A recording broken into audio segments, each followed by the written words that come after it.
Basically हम लोगों ने एक वर्टिकल कॉलम की बकलिंग शेप और बकलिंग फ्रीक्वेंसी को फाइंड आउट किया था। बेसिकली केस इस तरह था कि आपके पास एक स्ट्रेट कॉलम था जिसकी लेंथ 100 मिलीमीटर थी और उसके ऊपर 1 न्यूटन फोर्स एक्ट कर रही थी, ठीक है, जो कि बॉटम ऑफ साइड से फिक्स था। तो उसको हम लोग एनालाइज किया था। तो एनालाइज करने के लिए अच्छा, मैं आपको केस सिनेरियो दिखा देता हूँ। इस तरह से आपके पास एक स्ट्रेट कॉलम है ए बी, इसकी लेंथ 100 मिलीमीटर है। उसका क्रॉस सेक्शन अगर आप देखें तो 10 मिलीमीटर इंटू 10 मिलीमीटर, ठीक है। जो उसका टॉप सरफेस आपको नजर आ रहा होगा, जो क्रॉस सेक्शन नजर आ रहा होगा वो 10 मिलीमीटर इंटू 10 मिलीमीटर, ठीक है। और इसके ऊपर जो लोड अप्लाई हो रहा है बी पॉइंट पे 1 न्यूटन है। अब इस लोड और इस बाउंड्री कंडीशन के अगेंस्ट, मतलब ए जो है वहाँ पे फिक्स लोड होगा। तो इसके लिए हम लोगों ने एनालाइज करना है कि अब इसकी बकलिंग शेप और इसकी बकलिंग फ्रीक्वेंसी है वो क्या आ रही है। तो स्टार्ट करेंगे हम लोग प्री प्रोसेसर से। प्री प्रोसेसर पहले element type add delete add.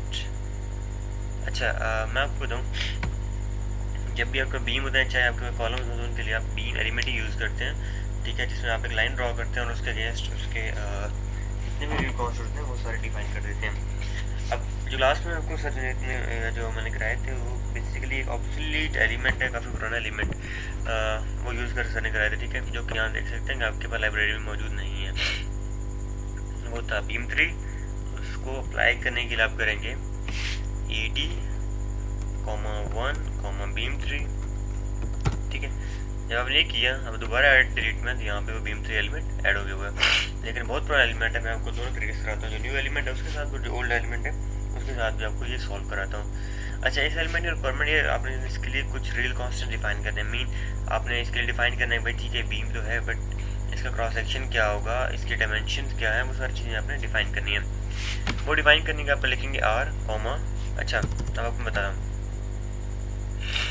इसका अगर आप टॉप से देखें, इसका जो क्रॉस सेक्शन है वो 10 इंटू 10, मतलब इसका एरिया है वो 100 मिलीमीटर है। सिमिलरली जो इसकी क्रॉस सेक्शनल हाइट है, जहाँ पे कर्सर आपको नजर आ रहा है, ये क्रॉस सेक्शन की जो हाइट है, ठीक है, वो 10 मिलीमीटर है। तो अब ये वैल्यूज हमने वहाँ डिफाइन करानी है।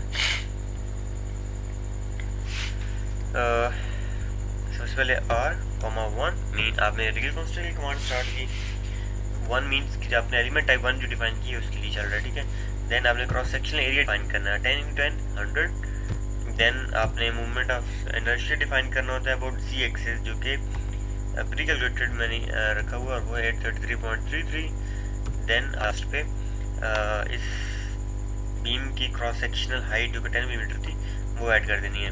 ये करें, एंटर करें, अब रियल कॉन्स्टेंट में आए, ऐड करेंगे, तो आप देखेंगे सेट वैन आपके पास ऐड हो चुका है। अगर आप खुद से कोशिश करेंगे ऐड करने की तो वो ऐड नहीं होगा। अब हम लोग मटेरियल प्रॉपर्टीज में आना है। एज यूजुअल मटेरियल स्टील होगा, तो आप आएंगे मटेरियल मॉडल्स में। अब यहाँ से स्ट्रक्चरल, लीनियर, इलास्टिक, आइसोट्रॉपिक। आपको याद ही हो चुका होगा कि जो इसकी पॉइजन रेशियो थी स्टील के लिए वो 200,000 होती है, और इसकी जो यंग मॉडल्स होता है वो 200,000 होता है न्यूटन पर मिलीमीटर स्क्वायर, और पॉइजन रेशियो 0.3 जनरली होती है स्टील के लिए। ओके, क्लोज किया। अब आपने आ जाना है मॉडलिंग में। मॉडलिंग में सबसे पहले हम लोग देंगे क्रिएट की पॉइंट सिलेक्टिव कोऑर्डिनेट सिस्टम, ठीक है। आपके पास दो point total, point A, point B. Point A को हम ओरिजिनल पे लेंगे, मीन वहाँ पे कोऑर्डिनेट 0 0 है, तो उसके रेस्पेक्ट से जो हमारे पास बी की कोऑर्डिनेट्स हैं, बी पॉइंट के वो आ जाएंगे 0, 100। एक्स में कोई डिस्प्लेसमेंट कोई नहीं है, वाई में आप 100 मिलीमीटर डिस्प्लेस हो रहे हैं। अब डिफाइन करेंगे 0 0। ए पॉइंट डिफाइन कर दिया। देन बी पॉइंट करने के लिए की पॉइंट नंबर चेंज करें। एक्स में चूँकि मूव नहीं कर रहे हैं 0, और वाई में 100। आपका 2 की पॉइंट ऐड हो गए हैं। बहुत सिंपल से तरीका है, just lines, again line, straight line, दोनों को सिलेक्ट करें, ओके कर दें, ठीक है। दोनों की पॉइंट्स दौरान लाइन ऐड हो गई। आपने क्या करना है, सिंपली इसको मैश कर देना है। मैशिंग में आए, सबसे आसान तरीका मैश टूल, ठीक है। अब यहाँ पर जो आपका सिंगल लाइन है तो लाइन के लिए लिखा हो सेट, इसको सिलेक्ट कर लें, ओके। अब लेट्स सपोज मैंने इस लाइन को 10 पार्ट्स में डिवाइड करना है, तो नंबर ऑफ डिवीजन्स जो है वो 10 कर दूँगा।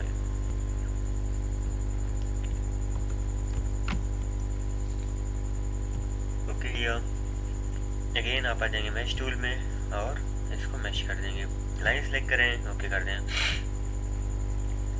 ठीक है। अगर आप इसकी शेप देखना चाहें तब लिखेंगे slash E shape comma 1, isometric view select करें तो यही आपको यहाँ पे 3D में शो हो रहा है। वापस जाने के लिए स्लैश ई शेप कॉमा 0 और फ्रंट व्यू सेलेक्ट कर लें। अब आपने आना है सॉल्यूशन में, अच्छा एनालिसिस टाइप में न्यू एनालिसिस, यहाँ पे स्टैटिक सिलेक्टेड है, सेलेक्ट उसको ही रहने दें। Define loads, apply structural displacement on की पॉइंट, बॉटम वाले की पॉइंट सेलेक्ट करें, ओके करें और यहाँ पे और डिग्री ऑफ फ्रीडम फिक्स कर दें। बिकॉज आप देखें पॉइंट ए पे हमारा फिक्स फोर्ट और पॉइंट बी पे नेगेटिव वाई डायरेक्शन में 1 न्यूटन लोड अप्लाई हो रहा है। अब वो 1 न्यूटन लोड अप्लाई करने के लिए सेलेक्ट करें फोर्स मूवमेंट, यहाँ पर है उन की पॉइंट्स, यहाँ नोट कर लें की बात है। टॉप वाला की पॉइंट सेलेक्ट करें, ओके एफ वाई डायरेक्शन और लोड है -1 न्यूटन, ओके कर दिया।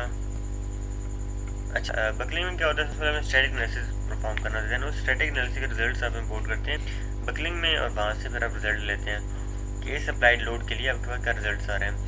अब सिर्फ आप सॉल्व की टैब में आएंगे, सोल्यूशन में रहते हैं सॉल्व की tab, then current analysis select करें, ओके कर दें, सोल्यूशन इज डन। अब सोल्यूशन लेने की ज़रूरत नहीं है, आप जस्ट यहाँ पे अनएवरेज मेन्यू यहाँ पे लिखा होगा, सोल्यूशन में सबसे लास्ट टैब होगी, इसको सिलेक्ट करना है। अब जितने भी हिडन मेन्यूज हैं आपको यहाँ शो हो जाएंगे। अब अपना एनालिसिस टाइप न्यू एनालिसिस, यहाँ से आइगन बकलिंग, ओके इसको क्लोज करें, दोबारा सोल्यूशन आ जाए। अब यहाँ पे आप देखें पहले आपके पास ये एक्सपेंशन पास और एनालिसिस ऑप्शन नहीं थे, अभी आ रहे हैं, ठीक है। एक्सपेंशन पास में आना है और यहाँ पे जहाँ लिखा हुआ है एक्सपेंशन पास को ऑन करें, ओके कर दें।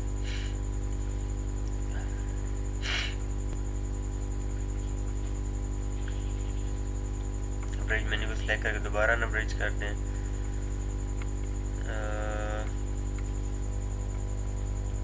ऐसे ऑप्शन कर गए,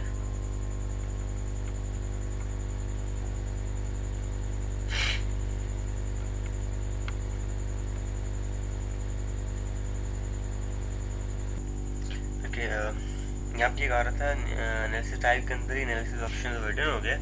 तो आप क्या करें, दोबारा न्यू एनालिसिस सेलेक्ट करें, आइकन बकलिंग को सिलेक्ट कर दें, तो दोबारा से एनालिसिस ऑप्शन आ गया। एनालिसिस ऑप्शन पे आपने आना है और यहाँ पे ऑफ मोड्स टू एक्सट्रैक्ट करेंगे, भाई आप कितने मोड्स के लिए एनालिसिस रन करना चाहते हो।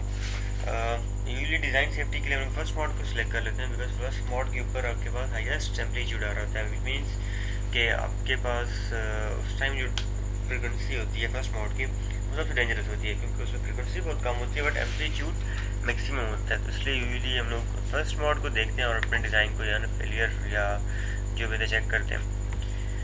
लेकिन एक जो प्रैक्टिस है कॉमन हुई है कि हम लोग 4 मोड या 6 मोड से क्लिक करते थे।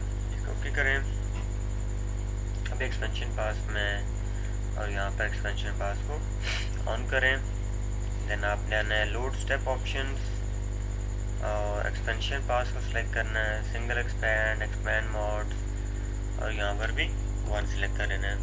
अच्छा जहाँ लिखा हुआ फ्रीक्वेंसी रेंज, अगर आप किस खास स्पेसिफिक रेंज के अंदर कोई रिजल्ट अपना देखना चाहते हैं, लेट्स सपोज 100 से 200 के दरमियान कोई फ्रीक्वेंसी आपके पास आ रही है या नहीं आ रही है, तो आप यहाँ पे इनकी सेट कर सकते हैं कि ठीक है भाई किस रेंज के अंदर आप रिजल्ट देखने हैं। अगर नहीं देखना चाहते हैं या रेंज सेट करना चाहते हैं तो एज इट इज 0 रहने दें और चेंज करें नहीं, ओके। अब इसको सॉल्व करें, करंट एनालिसिस के सोल्यूशन डन। अब हमने इसका रिजल्ट लेने हैं, ठीक है। रिजल्ट दोनों तरह के होंगे, एक में ये होगा कि हम लोग इसके लिए बकलिंग शेप देखेंगे, साथ ही हम लोग बकलिंग के फ्रीक्वेंसी देखेंगे। तो आप आएंगे general post prop, plot result, sorry read results. अब यहाँ पे हमने सेलेक्ट करना है लास्ट सेट, जस्ट क्लिक करें, छोड़ दें। अब आ जाए लिस्ट रिजल्ट्स में और